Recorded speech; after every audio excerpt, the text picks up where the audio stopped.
Good evening, ladies, as well as gentlemen. Papa Boris here with some more Hearthstone arena action. I think it's time to do, I don't know, let's do a Druid run here.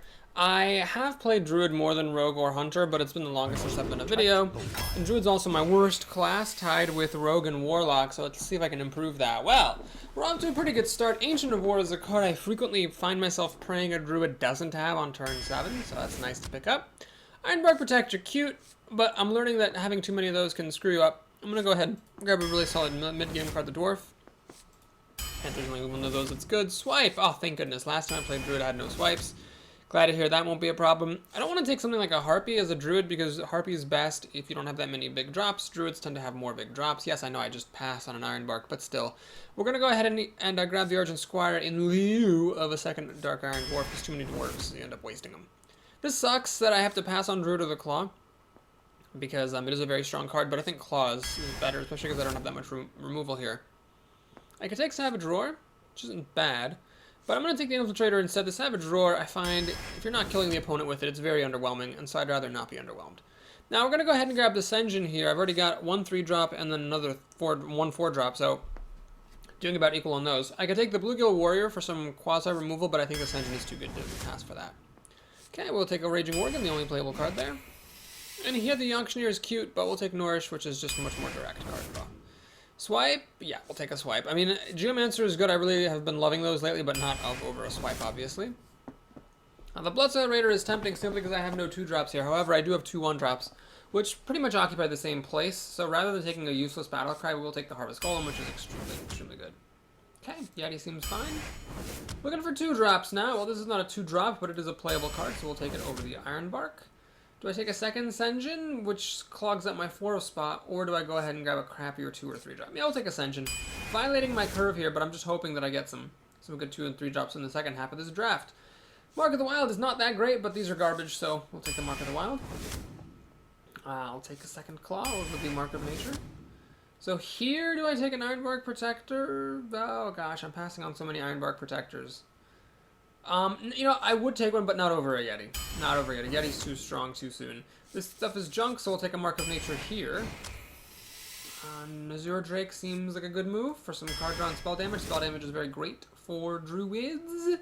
With all these 4-drops, 2 Yetis, 2 Sen'jins, I think the Wild Growth is looking very tempting. I don't really have that much synergy with Cult Master, and Soul of the Forest is just meh, so we will take the Growth. Oh god. Well, Auctioneer could be good if I had Innervates and things, which I don't. I have a couple of Claws that would work, but we'll take the Pyromancer instead, just to have some earlier drops. Alright. I don't want to take these mediocre 4-drops, so here we'll take the Vanilla 2-drop. Naturalize. Okay, let's try one Naturalize here over a second Infiltrator. I don't want Mark of the Wild number 2, so we'll take a Leopard Nose. I'll know that I've thrown about it. Alright, Ironforge Rifleman over a Yeti for curve reasons? No. Another Yeti. So 3 Yetis, lots of Yetis here. Here I could go for the Defender of Argus, which is seductive, but I think Knife Juggler is more important to have some early plays. Bite? Sure, these things are obviously unplayable trash. And here, I'll take a Wolf Rider over the Raid Leader because it is giving my deck some reach, which it sort of needs. And I'll take an Arcane Golem as well, because that also provides my deck with some reach. Alright, so what do I think of this deck? I think it's alright. I don't know, but Druid, I think, more than any other class, is the class where I make a deck and I'm like, yeah, it seems alright, and then it ends up being terrible. So we'll see if I'm wrong. I think getting up to 5 wins, if you get up to 5 wins, your deck was pretty good. You know, maybe if you'd played a little better, or if you'd been a little luckier, you could have made it more than 5. But I think if you made it to 5, generally that means your deck is pretty good. So we'll see if I pass the deck is good test here. I have lots of 4-drops. I don't think I want to keep those, but I will keep both Claws in case this Warlock is of the Zooey variety. Ex-Ballonk. Ex-Ballonk. The Warlock. Yeah, that was a terrible French accent. Anyway. 2 Claws could be very good or really bad, depending on if this person is a slow start or a fast one. But I think in the arena, Warlocks are maybe more likely than average to end up being fast, just because that is the better way to play the class, as I have found anyway. Flame Imp, go. Flame Imp, go. Play a Flame Imp. Go, go, go. Don't play Voidwalker, no, no, no. Play a Flame Imp, go, go, go. That should be like a rap song. It's my Druid. It's not a rap. What am I talking about? This is like more like a disco song. I don't know. The Druids holding on to claw disco song. Play a Flame Imp, go, go, go. Don't play Voidwalker, no, no, no. Anyway, this is actually a really bad start because this hero ability, if we're just trading hero abilities, is better than mine because it's giving him card damage. Mine is just giving me a little bit of life and damage. Really slow start, just like ferociously slow because he didn't play anything for me to kill with my claws. Well, I took a gamble and it did not pay off in the slightest. Now we're probably going to have some kind of freaking Twilight Drake dropped on me. No, just a good old Harvest Golem. Alright. He could play a pretty huge Twilight Drake. That is for sure. Now, I don't really need the extra power of the Yeti, so I'll just play Ascension. It does a good enough job of killing that Golem. I don't need the Yeti. Now, I guess I could have played the Yeti so that I could have buffed it next turn, but I really don't want to buff whatever creature I play this turn. I just want to play another creature the following turn. Just please don't play a Twilight Drake, for the love of God.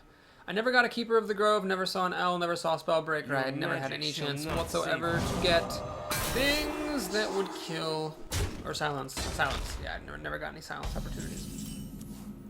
Oh, there's my Ancient of War. Alright, well, we'll play a Yeti here. Fine.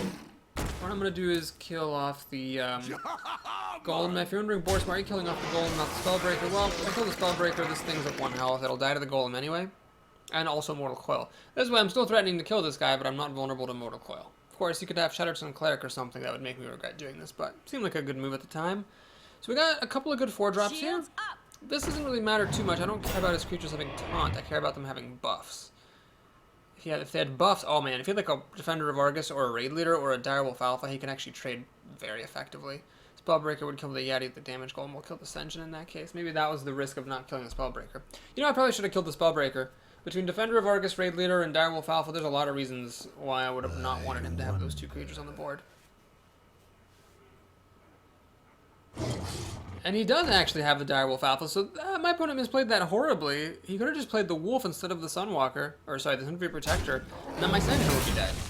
But instead, my Senjin's not dead, so that's actually pretty staggeringly different here. Wow. Does he have a way of killing this thing?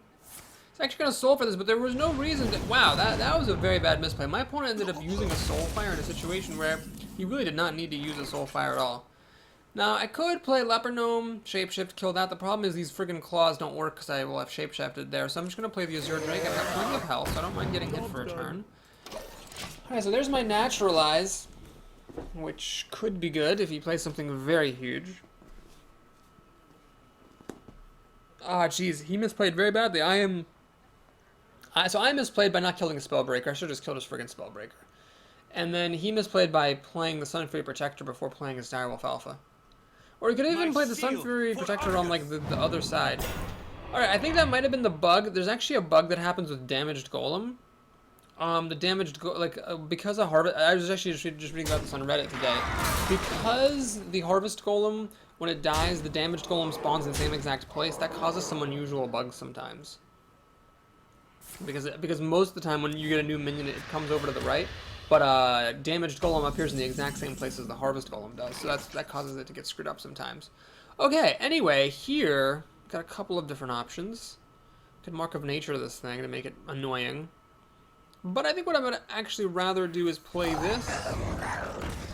Claw, Shapeshift, kill the Wolf, stop the buff, use my Drake, kill the Sunfury Protector. Now I'm threatening to kill this thing and turn on Wind Fury.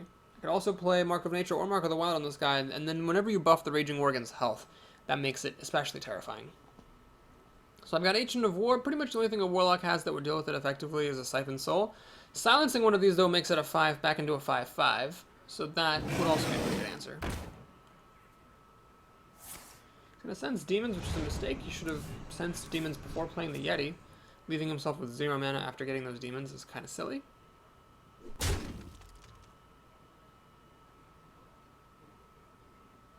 Thinking about soul firing my Worgen, it looks like, which would not be the worst idea in the world, but he chooses not to do it. Maybe he doesn't actually have the soul fire. Who knows? Okay, well, I think here I'm going to use the swipe. Well, am I going to use the swipe? Let's think. I could swipe, Shapeshift, clear his board, play Leper Gnome, leave this guy as a 4/1 Wind Fury. It's one option, but that I Force Expose it to Mortal Coil, which is not my favorite thing. I could also just play the Ancient of War and see if he's got the answer. Yeah, why don't I just do this? This seems totally legit. So I play that. We'll do this. If he Immortal Coils, then Immortal Coil is fine. But if he doesn't have Immortal Coil, this is becoming very dangerous all of a sudden.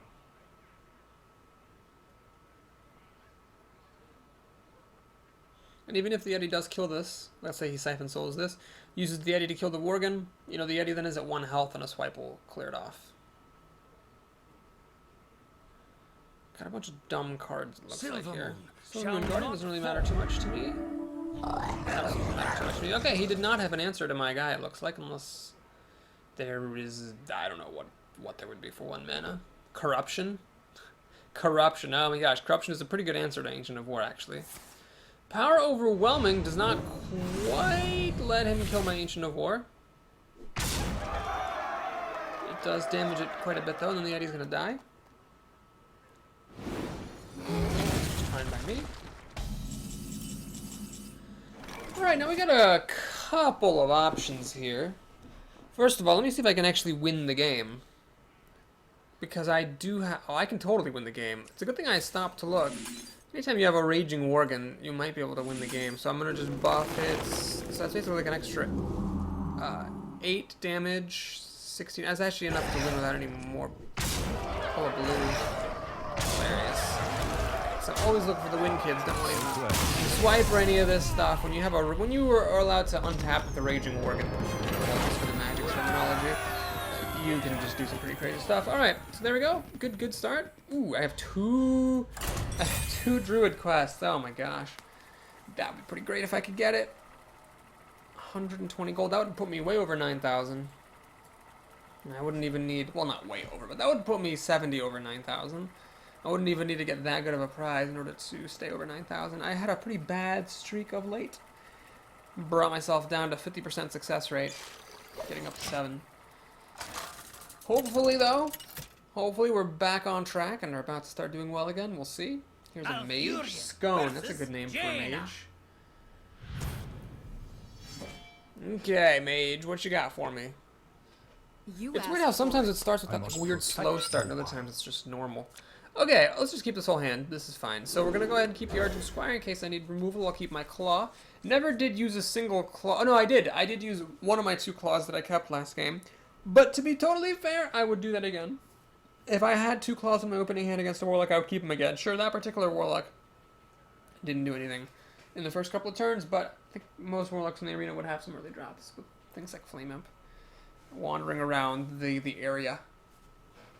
And then taking cards like Flame Imp encourages you to play more aggressively, so you're more likely to have 2 drops and whatnot.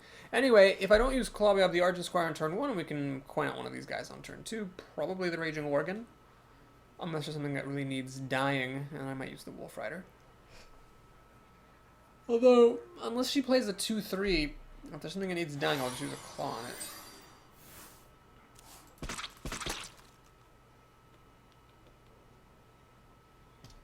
Don't play Mana Worm. Hiya. Chop, chop, chop. Ooh, there's a swipe. Well, this is a pretty strong hand. It's a good balance of answers and threats.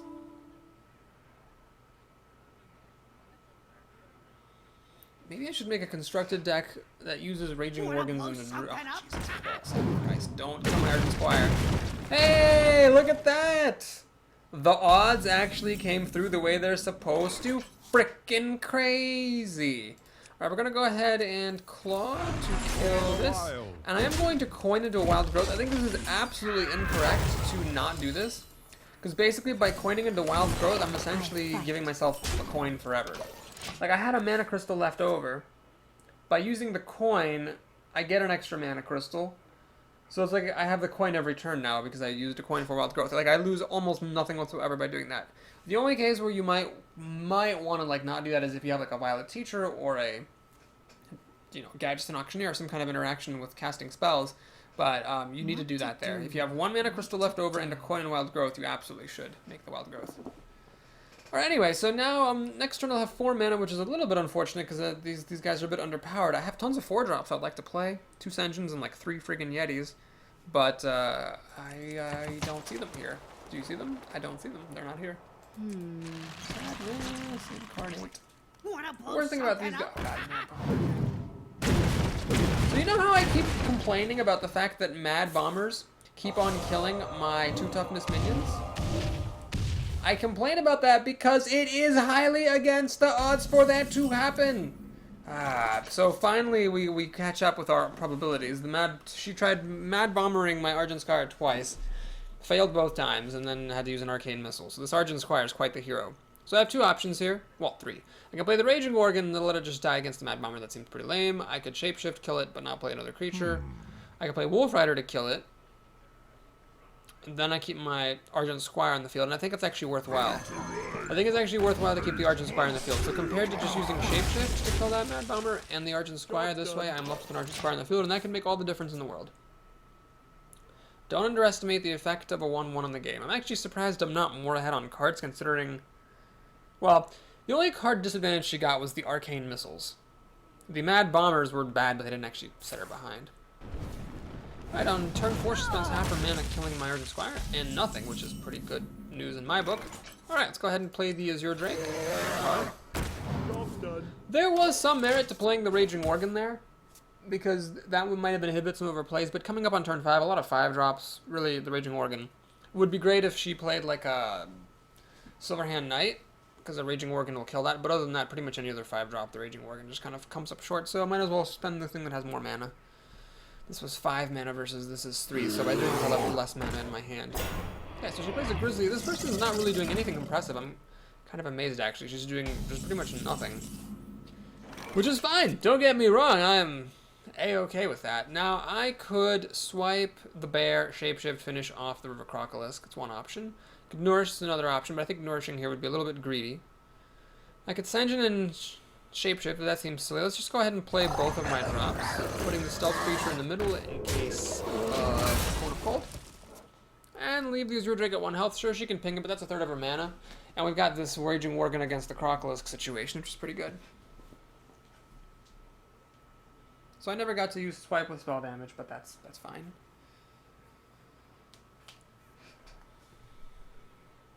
Is she gonna play a Blizzard? Dark Iron Dwarf? Shattered Sun Cleric? Lots of good cards there that she could play. She has not played really anything good except, I mean, she's played 2 Mad Bombers. So this person, let's just be clear, Scone, the mage friend here, has voluntarily chose to draft 2 Mad Bombers, which is crazy. Alright, she does have a Shattered Sun Cleric to kill my Raging Organ with. This is a little bit unfortunate. However, I can just swipe that Shattered Sun Cleric if I want to, or I could do this. Let's go ahead and play Senjin, Shapeshift, and I'm going to take a little risk. I'm going to actually hit her in the face with this Panther. I mean, that is 4 damage. 4 damage is a lot of damage. Observe that I have 8 points of burn potential in my hand. This is conditional to her not having taunt, but this is just unconditional. So it's 8. She's pretty much down to 13 health. If I deal 4 damage to turn to her, that's kind of a big deal.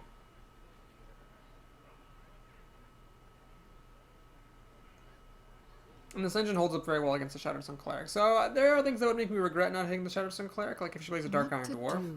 Use that to kill this engine, but other than that, I'm pretty okay with it.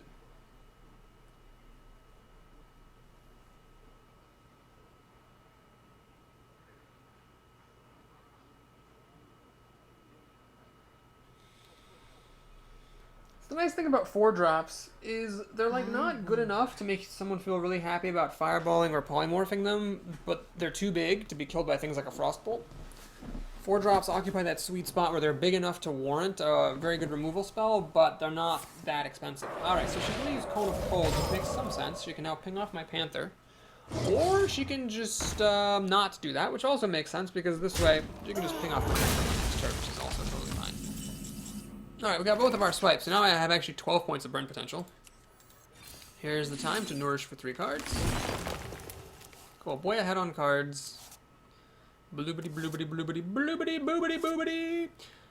I'm not going to throw out the Knife Juggler here simply because having that die to the wolf seems pointless. The Wild Pyromancer is the creature I am much less concerned about, so let's use that to kill the wolf, and then we'll play the Knife Juggler after that. Now, I'm way ahead on cards. She's got 4 to my 7. 3 cards ahead, so really the only way she can win this game is through card advantage. Like if she gets she draws a bunch of cards with like Gnomish Engineers, or sorry, Gnomish Inventors, Novice Engineers, Arcane Intellects, Acolytes of Pain, perhaps. Or if she plays a really big minion that costs a bunch of my resources to kill, but I am way ahead here. because of my removal and a couple of creatures, I should be totally fine in this game, unless, again, very bizarre things start happening.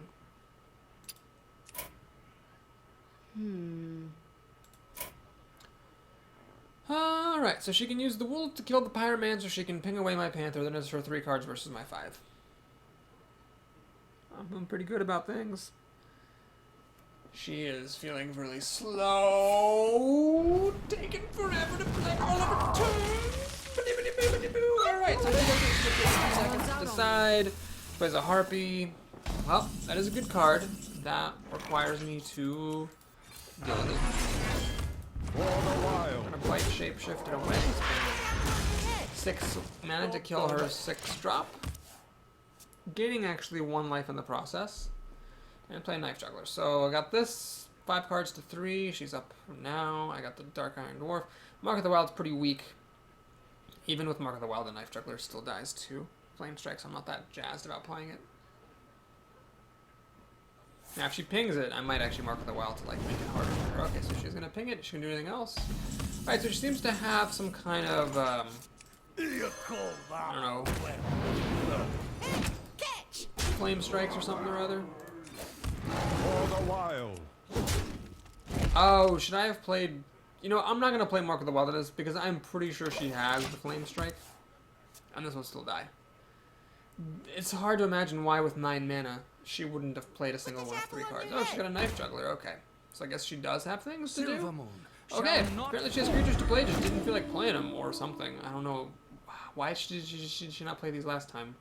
She top decked one of them, but why did she not? Well, I don't understand why she didn't play the other one. Anyway, she's now going to ping this away. I presume we can deal 2 plus 8, 10, 10 plus 4 is 14 damage on the nose, spending all my mana.